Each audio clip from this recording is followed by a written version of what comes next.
Nama ini kemudian diminta untuk di TMS-kan, tidak memenuhi syarat. Nah, karena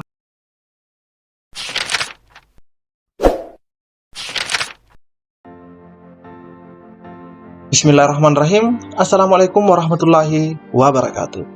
Di video kali ini, admin ingin kembali berbagi informasi penting buat rekan-rekan semua. Dimana di video kali ini, admin ingin kembali berbagi informasi mengenai adanya peserta yang akan dibatalkan kelulusannya dalam seleksi P3K di tahap 1. Artinya, rekan kita tersebut sudah dinyatakan lulus, namun setelah beberapa hari ini ternyata ditemukan suatu hal yang bisa dikatakan pelanggaran, teman-teman ya, sehingga akan dinyatakan menjadi TMS atau tidak memenuhi syarat untuk lulus. Jadi buat rekan-rekan semua yang lagi menonton video ini, admin selalu berpesan agar menyimak terus videonya hingga akhir, jangan di skip agar tidak salah dalam memahami informasi yang admin sampaikan. Namun sebelum kita lanjut ke informasi intinya, buat rekan-rekan yang baru saja menemukan channel ini, jika berkenan silahkan tekan tombol subscribe. Jangan lupa aktifkan lonceng notifikasinya agar rekan-rekan tidak ketinggalan dengan info-info terupdate setiap harinya dari channel ini.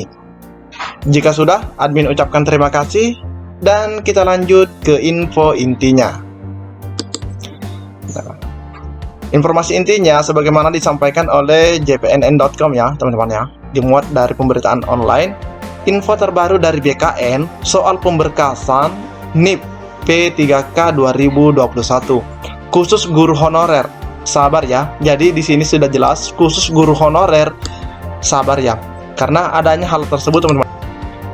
Kamis 18 November 2021. Jadi ini Kamis 18 November teman-teman ya.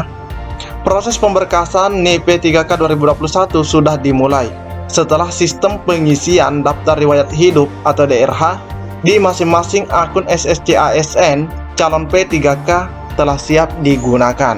Jadi nanti kalau sudah bisa mengisi daftar riwayat hidup, berarti itu adalah awal pemberkasan NIP-nya teman-teman ya. PLT Kepala BKN Bima Harya Wibisana mengatakan, masing-masing peserta yang lulus seleksi P3K 2021 harus menginput sendiri melalui sistem modul DRH di aplikasi SSC ASN. Jadi jelas sekali ini bukan instansi tempat rekan-rekan mendaftar ya yang akan mengisi, melainkan per individu atau masing-masing peserta yang lulus. Pengisian DRH ini berlaku untuk peserta yang lulus P3K guru maupun non-guru. Ini kata Bapak Bima Haria kepada jpnn.com Kamis 18 November. Secara terpisah, Deputi Bidang Sistem Informasi Kepegawaian BKN atau Bapak Suharmen menjelaskan sistem pengisian DRH sudah siap. Ya, jadi Bapak Suharmen menjelaskan sistem pengisian katanya sudah siap. Pengisian DRH merupakan persyaratan awal data penerbitan NIP P3K dan harus diinput masing-masing calon P3K yang telah lulus. Teman-teman ya, persyaratan awal data penerbitan NIP P3K dan harus diinput masing-masing calon P3K yang telah lulus. Penginputan DRH ini baru dimulai oleh P3K non-guru. Jadi untuk sekarang itu yang non-guru sudah bisa mengisinya. Jadi yang mengisi DRH baru calon P3K non-guru, ujarnya. Sesuai jadwal yang dikeluarkan BKN per 2 November 2021, penyampaian kelengkapan dokumen untuk P3K non-guru tahap 1 pada 18 November sampai 4 Desember. Jadi ini untuk non-guru pada 18 November sampai 4 Desember.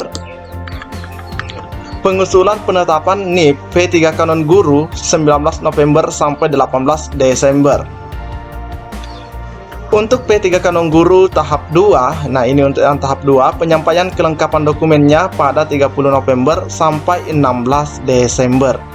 Sedangkan pengusulan penetapan NIP P3K non-guru mulai 1 sampai 31 Desember. Ini untuk penetapan teman-teman ya, untuk penetapannya. Jika yang sebelumnya itu adalah untuk pengusulan. Nah, bagaimana dengan P3K guru? Nah, ini sudah mulai masuk untuk yang guru. Deputi Suharmin menjawab masih menunggu pengolahan data sebab beberapa data masih ada yang bermasalah. Nah, ini teman-teman ya, sudah disebutkan beberapa data masih ada yang bermasalah. Oke, kita cek sama-sama. Dia mengatakan BKN telah menerima surat Dirjen GTK Kemendikbudristek Iwan Syahril pada Rabu 17 November. Nah, ini Rabu teman-teman ya, berarti baru karena ini 17 November terkait data Dapodik yang guru swasta tetapi bisa ikut seleksi tahap 1. Nah, bisa ikut seleksi tahap 1. Nah, masalahnya ada di sini teman-teman ya. Adanya guru swasta yang bisa ikut seleksi tahap 1.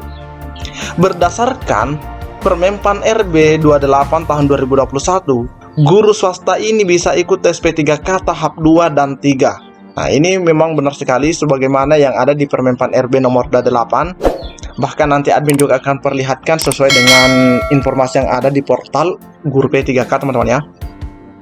Namun entah kenapa di Dapodik ada guru swasta yang terdaftar sebagai guru honorer di sekolah negeri sehingga mereka bisa ikut seleksi tahap 1. Nah, ini ada guru swasta yang terdaftar sebagai guru honorer di sekolah negeri teman-teman ya. Nah, dan mereka bisa ikut seleksi tahap 1. Ya, sudah pasti bisa ikut karena dia terdaftar di Dapodik sekolah negeri sebagai guru honorer negeri. Nah, nama-nama ini kemudian diminta untuk di-TMS-kan, tidak memenuhi syarat. Nah, karena memang yang bersangkutan ini tidak boleh ikut di tahap 1 terangnya. Nah, ini teman-teman ya. Jadi di sini sebenarnya sudah dihimbau di awal bahwa jika pun rekan-rekan itu lulus seleksi, misalnya kayak seperti ini, guru swasta tapi bisa masuk mendaftar dan ikut seleksi dan dinyatakan lulus. Nah, di pemberkasan akan menjadi kendala. Nah, ini dia teman-teman ya, sudah muncul datanya. Nah, di sini nama-nama ini diminta. Nama-nama ini diminta untuk di-TMS-kan atau tidak memenuhi syarat karena memang yang bersangkutan tidak boleh ikut tahap 1 terangnya. Ya. Oke, kita cek lebih lanjut bagaimana informasi selanjutnya. Deputi Suharmin pun meminta para guru honorer yang lulus P3K tahap 1 untuk bersabar sebab terlalu beresiko bila sistem DRH dibuka sementara datanya masih ada yang bermasalah. Nah, ini teman-teman ya. Jadi yang masalah itu tadi teman-teman ya, yaitu guru swasta yang bisa ikut. Nah, menurut pendapat admin ya, atau prediksi admin, mungkin rekan kita ini pernah mengajar di sekolah negeri dan terdaftar sebagai guru honorer negeri. Namun beliau resign atau pindah begitu ke sekolah swasta. Namun Dapodiknya tidak keluar, artinya datanya tetap ada di Dapodik. Sehingga beliau bisa memanfaatkan kesempatan ini untuk ikut tes P3K. Nah, sebagaimana yang admin tadi sampaikan bahwa sebenarnya di portal guru p3k.kemendikbud.go.id ini sudah dijelaskan juga mengenai alurnya teman-teman ya. Oke, kita cek. Nah, ini dia. Nah, di sini sangat jelas untuk tes yang pertama itu ada warna coklat dengan warna biru. Warna coklat ini adalah guru honorer sekolah negeri dan warna birunya adalah guru honorer THK2 atau honorer THK2. Ini teman-teman ya. Sedangkan warna kuning adalah guru honorer sekolah swasta. Nah, sedangkan untuk warna kuning ini atau nomor 3 ini dia ada di tes kedua. Nah, tapi pada faktanya ditemukan bahwa yang nomor 3 ini atau guru sekolah swasta ini bisa ikut di bagian sini.